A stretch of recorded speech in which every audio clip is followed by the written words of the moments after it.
এগুলো হচ্ছে নির্বাচন সম্পর্কিত, সংবিধান সম্পর্কিত, দুর্নীতি দমন কমিশন সম্পর্কিত, আর এটা হচ্ছে পুলিশ সংস্কার কমিশন।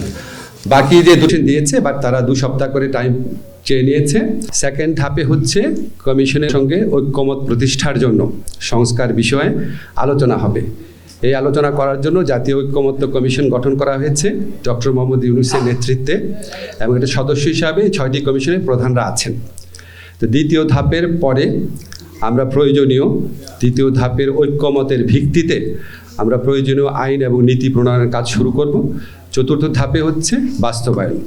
তো আমাদের প্রত্যাশা আছে, ইচ্ছা আছে, পুরো কাজটাই আমরা সম্পন্ন করে যেতে পারবো, বাট এটা ডিপেন্ড করছে প্রধানত রাজনৈতিক দলগুলোর ঐক্যমতের উপর, তারা কতটুকু সংস্কার করতে ঐক্যমত পোষণ করতে পারেন। মাননীয় প্রধান উপদেষ্টা উনি ওনার ভাষণে 16 ডিসেম্বর ভাষণে বলেছিলেন যে আমরা ন্যূনতম কিছু সংস্কার সম্পন্ন করে যদি ইলেকশন করতে চাই তাহলে এই বছরে হবে, আর যদি আমরা আরও কিছু সংস্কার প্রত্যাশিত মাত্রায় করতে চাই তাহলে কয়েক মাস লাগতে পারে, সেটা হচ্ছে সামনের বছর জুনের মধ্যে।